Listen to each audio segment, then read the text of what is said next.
That's not how the Force works.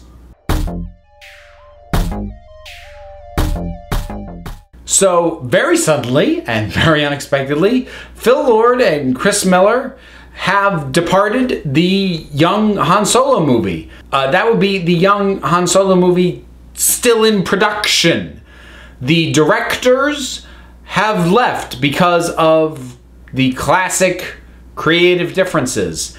And yeah, this is not a good sign.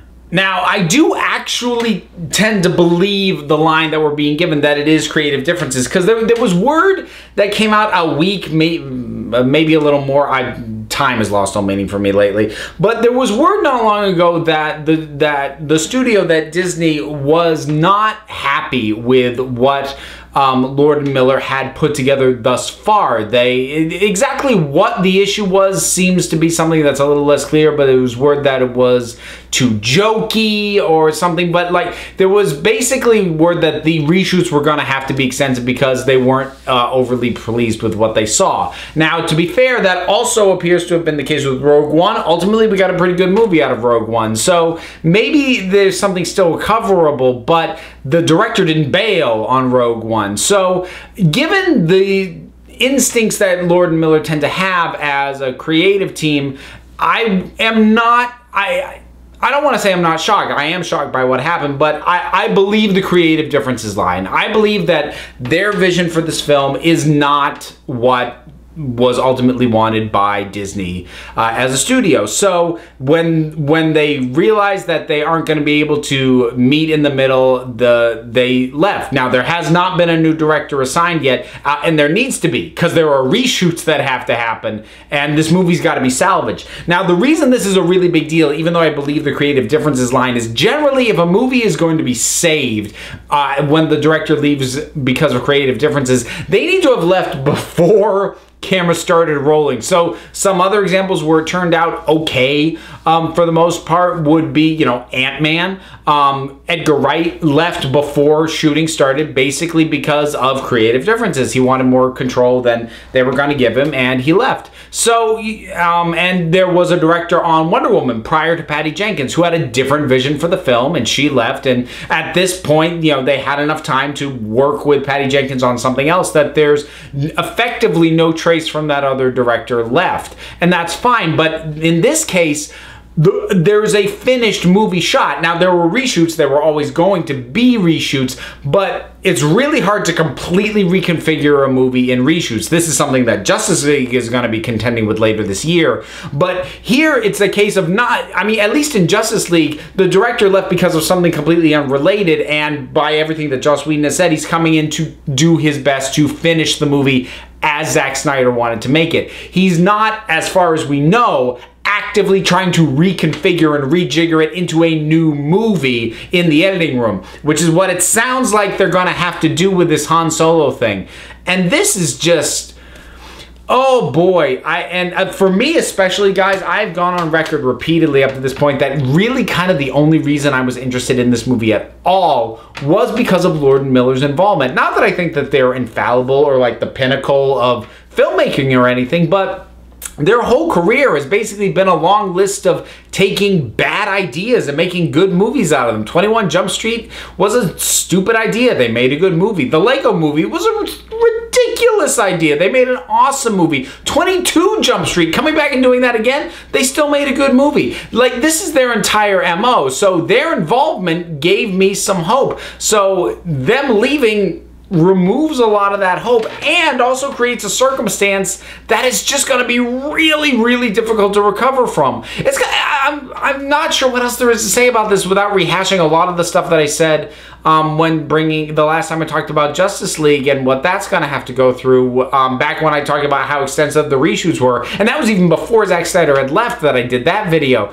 But it is kind of, we're kind of looking at the same thing here, which is that you take a movie, when you try and reconfigure it in reshoots and in the edit and try and make it something different, oh boy, like best case scenario, I think Rogue One's kind of your best case scenario because, and I like Rogue One a lot, but you can feel how stuttery and how jagged and how not completely uniform it is as a product, particularly in the early half of the film.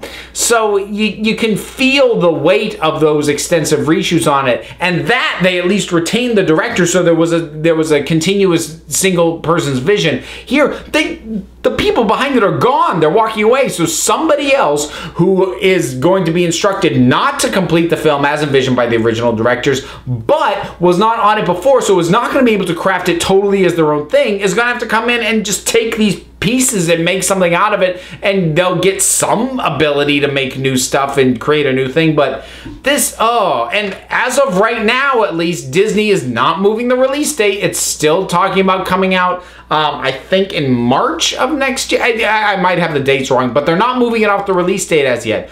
I figure, if this thing's going to have any hope at all, it's going to depend on who they get in to pick it up. I don't know who they could get in. I don't know who's willing to work on that tight a schedule on basically another person's movie. So there's that, and I think they're going to have to move this release date, and I really hope that they do, because movies get crippled so badly by going, we will release on this date. Like, look, if it's not working, take the time to fix it. So I hope and expect that that release date will be moved, and that the reason they're not announcing it yet is because they don't know when they're going to move it to, and they don't just want to nebulously remove it off the schedule. They won't tell us it's moved until they know what date it's moved to. That's my hope, at any rate. I'm as stunned as I am that this is happening, and I'm going to keep an eye on it more out of morbid curiosity than anything else, because, I mean, the young Han Solo wasn't really something I had a ton of investment in, so I'm not heartbroken over this, because it's not a project. It's a project that, again, morbidly curious is kind of the term. It's not something I really had a lot of excitement for, and I think, if anything, I'm more concerned that if it results in a bad product that doesn't do well, I'm more worried about what that means for the future of these sort of side Star Wars movies, because as much as Rogue One, again, I like the finished movie and it did pretty well, that was still a rough production. So if that was so rough and this one is rough, if this one also doesn't make a ton of money, Disney might just make the call, these things are too much trouble, and they might discontinue sort of the side, the non-main numbered Star Wars movies, and that, I think, would be a bummer. While I don't think everything that they could do would be gold, I was enticed by the possibilities of different stories set in the Star Wars universe, things with different feels. I was looking forward to, that fans keep clamoring for an Obi-Wan movie, and if they set it on Tatooine sort of between Revenge of the Sith and A New Hope, you could get something that, feels like a Western or a samurai story, and, getting different things, different feels. And, there's been talk of a Boba Fett movie, which could be, a real kind of assassin sort of hitman thing, or heck, it could feel like The Professional, if they wanted to go that kind of direction with it. And I was excited by the possibility of this universe and this aesthetic being lent to different types of stories and different genres. And I think coming out of this, I'm not broken up about the Han Solo movie specifically, but I am concerned that if this whole thing goes south, that they're going to pull the plug on these kinds of experiments and explorations to the margins of Star Wars. And that, I think, could be a bummer. But yeah, this came out of nowhere. So what are your thoughts on this particular turn of events? Whatever they are, drop something down in the comments. Let's talk about it. Don't forget to like, subscribe, check me out on Twitter at Council of Geeks. Give a listen to the Council of Geeks podcast, available on iTunes and Stitcher. There is not going to be a new episode of Go Home Hollywood You're Drunk this week because of technical difficulties, and next week I'm on vacation, so there won't be one then either. But there is still new stuff coming on the Council of Geeks podcast feed, and I am also one half of the Punch Like a Girl podcast that is also available on iTunes and Stitcher. So until next time, this council is adjourned.